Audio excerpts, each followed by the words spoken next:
Hi, this is David with SaintCards, and I would like to walk you through the Enrichment Card set 1 with you, do a little unbagging or unboxing as it were. And inside the peach bag, as we call it, you're going to find a rule sheet, which we'll talk about here in just a second. And then in a protective case, you're going to find all 43 of the Enrichment Cards from set 1, along with 6 yellow diamond treasures that are each worth 100. Yes, 100, and you're going to get to that level whenever you play with Enrichment Cards. And I'm going to show you here in just a minute how they work. But Enrichment Cards were really developed to help us focus in on certain aspects of the game, whether it be a particular century or a feast month emphasis, or perhaps a path of holiness like a martyrdom or being a virgin or being a religious man. And so during the game, what you're going to do is actually get the SaintCards as normal. And so let's say I've got my 7 SaintCards here and I'm ready to play. I've got a whole spread right here of all sorts of different colors and numbers and symbols, and I'm ready to play the game of SaintCards. But when I play a game of SaintCards with Enrichment Cards, what I'm going to do is I'm going to draw 3 cards. And so if you're the dealer, go ahead and deal everybody 3 Enrichment Cards at the beginning of every game once they have their SaintCards. And so in this case, what I'm going to do is just get 3 random cards here to show you what I've got. So I've got my SaintCards here, and I've got 3 Enrichment Cards. And what I'm going to do, I've got the 4th century, I've got priests, and I've got the 5th century. So what I'm going to do is I'm going to look in my hand to see how many 4th centuries I have real quick. I don't have, I've got 1, St. Augustine of Hippo. Let's see how many 5th centuries I've got. I've got just St. Augustine of Hippo. He's a 5th century as well. And then there is the priest Enrichment Card. And how many priests do I have? I've got St. John of Sahagun, I've got St. Louis de Montfort, I've got St. Thomas the Apostle, and St. Augustine. I've got 4 priests. So what I'm going to do then is I'm going to look down and see how many treasures 4 priests is worth. In this case, it's worth 10. And 1 4th century is worth 7, 1 5th century is worth 8, right? So these Enrichment Cards are basically incentivizing me to collect a certain amount of saints for whatever I decide to do. So because I've already got 4 priests, I feel really good about that. So I'm going to pick priests to play with in this game, and I'm going to take the other 2 Enrichment Cards that I have, and I'm going to set them at the bottom of the Enrichment Card deck, which is off here to the side. And this Enrichment Card actually now shows up in my hand as I play. So at any given time, you can see how many Enrichment Cards somebody has in their hand. I've got 4 priests, right? Now, when it's my turn, I can play a SaintCards as normal, just like the regular game. But if I wanted to, I could dedicate my entire turn to laying down my Enrichment Card. And if I did that, I would lay down Shepherd of Souls and the Person of Christ, which is emphasizing priests. And then I would reveal to the folks that I'm playing with that I've got 4 priests. And I would actually have to show them my SaintCards and show them that I've got 4 priests here. In which case I would get immediately 10 treasures. Now there's a really complex matrices here that goes through all the different probabilities of how hard it's going to be to come up with certain things. So as an example, you see here in the month of September, for cards that come from the month of September, if I had 4 of those cards, I would get 32 treasure.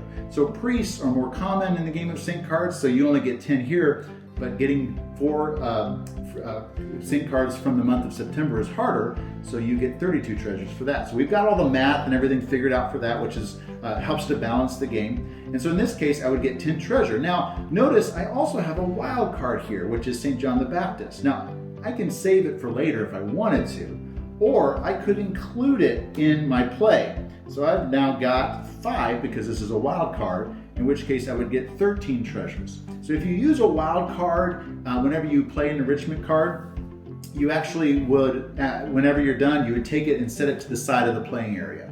And the rest of the cards you would bring back up into your hand. So if I ended up playing my wild card there, I would end up with 5 priests, so I would get 13 treasure. And that would be my entire turn. Now, in the future, let's say now that I've already played one Enrichment Card, if I wanted to use my turn to play another Enrichment Card, I could do that as well. In which case I just tell everybody at the table, I'm going to do Enrichment Cards on my turn, and I would take the top 3 cards from the top of the Enrichment Card pile. In this case, I got the 3rd century, the 17th century, and the 18th century.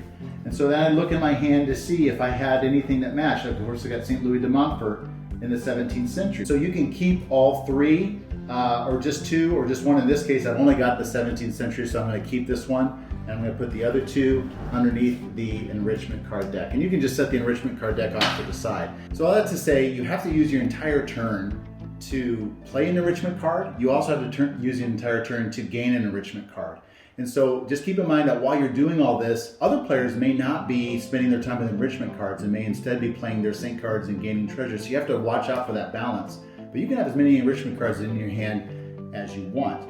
And so a couple other things to keep in mind is that, like, what happens if you play all your SaintCards and all you have left is an enrichment card in your hand? Well, you wouldn't be able to finish the game until you actually had something that matched that enrichment card. And so you'd have to use your turns to either draw cards or wait for other players to give you cards. So you got to watch that timing as well. What I like to do typically is, if I'm playing with enrichment cards, is I like to maybe spend a couple turns gaining cards to see if I can get a couple extra matches, but don't wait until the very end to play them, because sometimes you can get to the point where you're trying to end the game, but you don't have anything that matches your enrichment card to play with. So just keep that in mind. But the nice thing about it is that during the game, mentally, I'm hyper-focused on this fact, on my enrichment card. I'm looking at all the other cards that people are playing. I'm looking at my own cards, trying to find 17th century saints that are from the 17th century, right? Or saints that were pastors, or saints that were martyrs. So it helps you kind of hyper-focus on a particular part of the game, but also a particular fact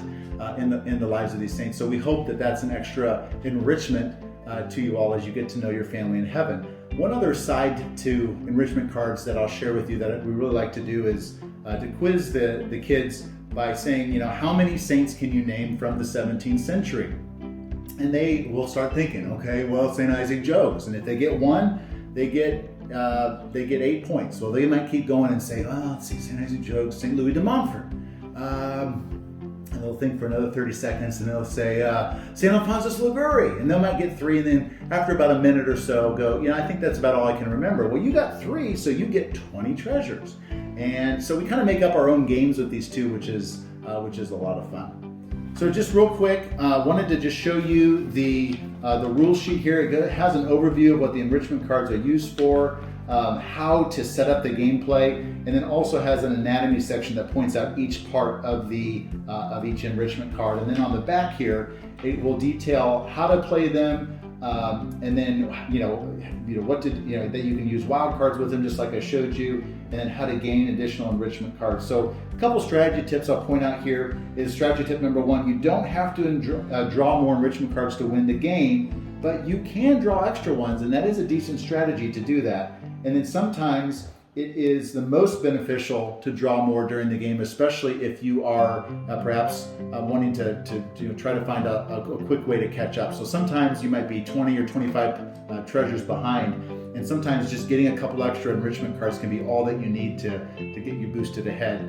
so that you can be the one to give all the treasures to Jesus. So all that to say, enrichment cards are that extra supplement or enrichment to your game of SaintCards that helps you focus in on particular aspects as you play, and we hope that you find that it enriches your SaintCards gameplay experience. Thanks again for watching this tutorial, and hope you have a wonderful day. Take care.